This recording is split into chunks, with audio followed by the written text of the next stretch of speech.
Hey, this is Sam with Game 2 of the Circle City Circuit 3,000 point tournament up against a dwarf opponent. So this is a modified meeting engagement scenario where you roll a d6 for every unit. On a roll of a 1, that unit is held in reserve. But other than that, you alternate deployments between players as normal.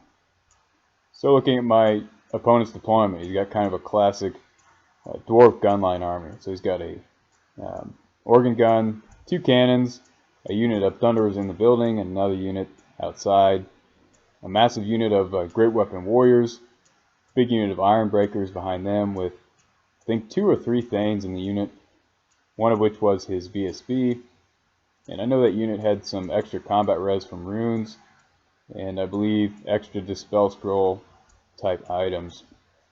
Then he's got his rune lord on the anvil in the back, a grudge thrower, and a second organ gun that luckily was not on the board this turn. So he's also got a unit of rangers that scout, as well as a unit of ambushing miners.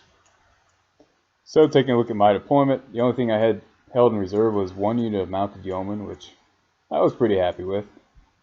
So I dropped my peg knights and 2 solo paladins here on the left because obviously I want to get to those war machines quickly. Got a unit of grails, my general's unit, level 1 of beasts behind them. Towards the center, my big level 4's unit, BSB's unit, more yeomen, 2 trebuchets, and then a paladin on anti-scout duty. So out on the left, to make this vanguard move with my peg knights, I've got quite an easy charge at that organ gun, which I was certainly excited about.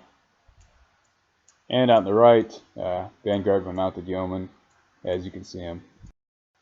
So on dwarf turn 1, obviously he didn't move up, but he shot my Pegasus Knights with his organ gun and killed 1. And I felt pretty lucky about that because I didn't realize that these things auto hit at what is it, strength 5 armor piercing, just crazy. So also on dwarf turn 1, Thunderers pick off a few more yeomen.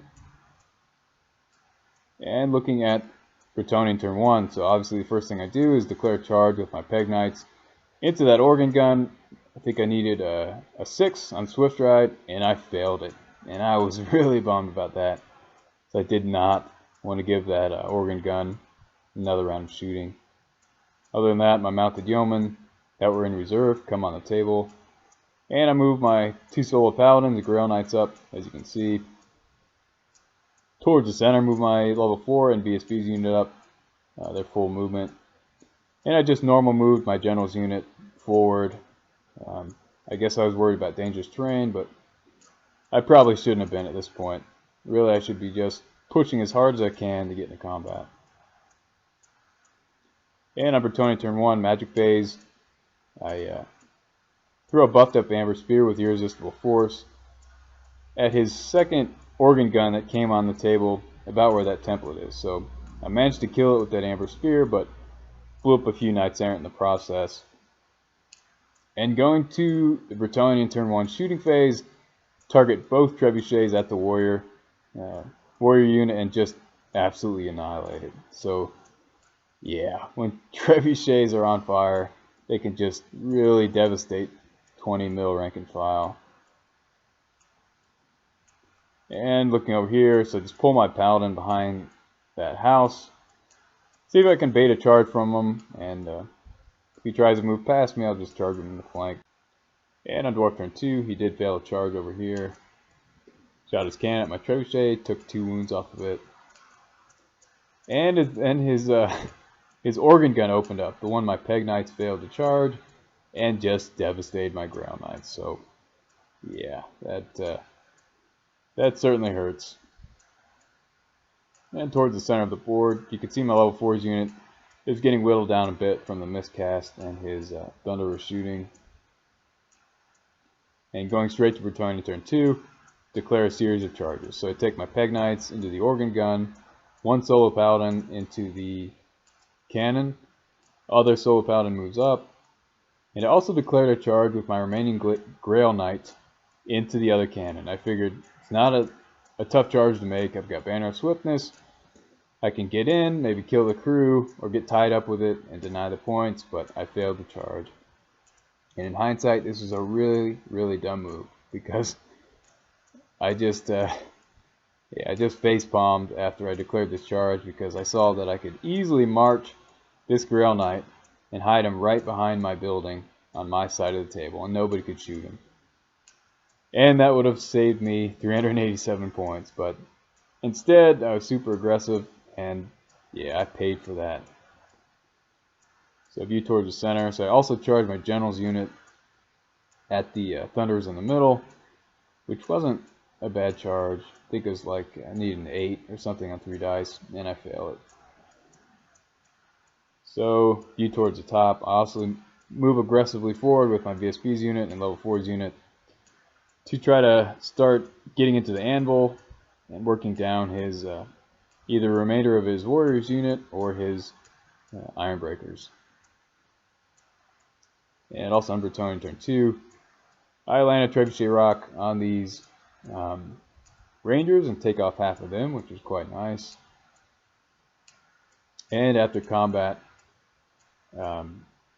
my Pegasus Knights kill all the crew but one, but they're stubborn 9, they stick.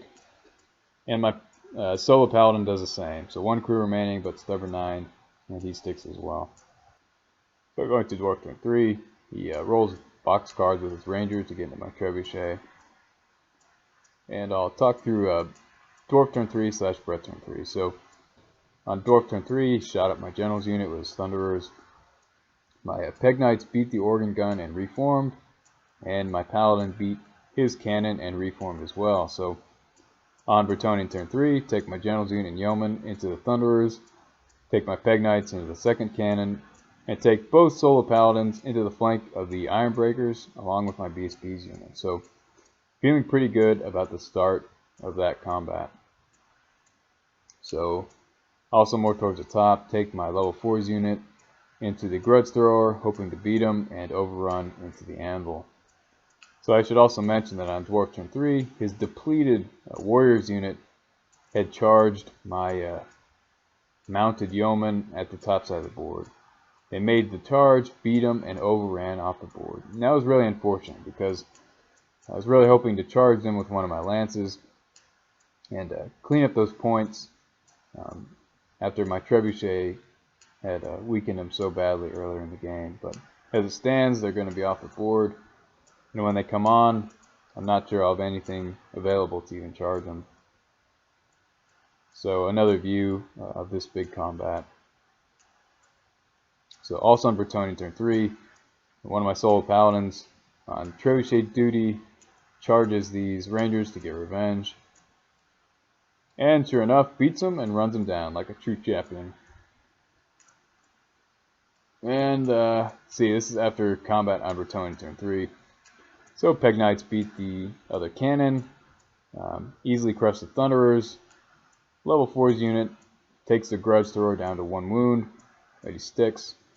And my BSP's unit and paladins win combat against his iron breakers, but he sticks on his steadfast 9 rerollable. So this is one of the last pictures I have of the game, but this is Dwarf turn 4 / Bretonnia turn 4. So Dwarf turn 4, his miners finally come on the board that I'd completely forgot about all game. And he uses his anvil to take them into the rear of my BSP's unit. And I was thinking at this point, oh man, I'm in deep trouble. But actually my units did just fine and held in combat without much problem. So my level 4's unit also beat the grudge thrower.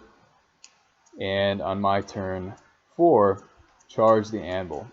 Also took my general's unit into the iron breakers.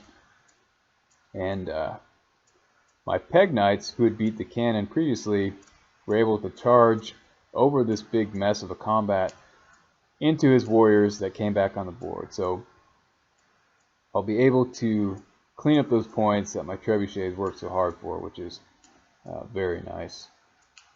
And so here's a view of that. So the Peg Knights beat those warriors, clean them up. And my level 4's unit with the emissary takes his Rune Lord down to a single wound in one round of combat, which was just awesome. And so here's really a view of the end of the game. And we ended it after Bretonnia turn 4. You know, we're kind of running out of time. We had maybe 10 minutes left to finish the game, and I think we easily could have rolled out these combats, but we kind of ended the game for maybe 2 reasons. One, I just really had to piss so bad at this point. So, you know, I just had to leave the table and go do my business. And 2, I was pretty hungry. I just wanted to get some lunch in before the next game. So we both knew, you know, I was going to win without much problem. Only 1 wound on the anvil. I'd be able to kill it for 465 points. I'd probably clean up his big iron breaker unit in 4 rounds of combat. So we just called it there. So I got a pretty solid win against the Dwarfs, which was nice. So another good example in this game, I think, of the use of the solo paladins, able to sneak around, charge war machines, provide cheap combat res, and work to protect war machines as well. So it was a good game, and so I ended up 2-0, and somehow this put me up on the final table against an Empire opponent.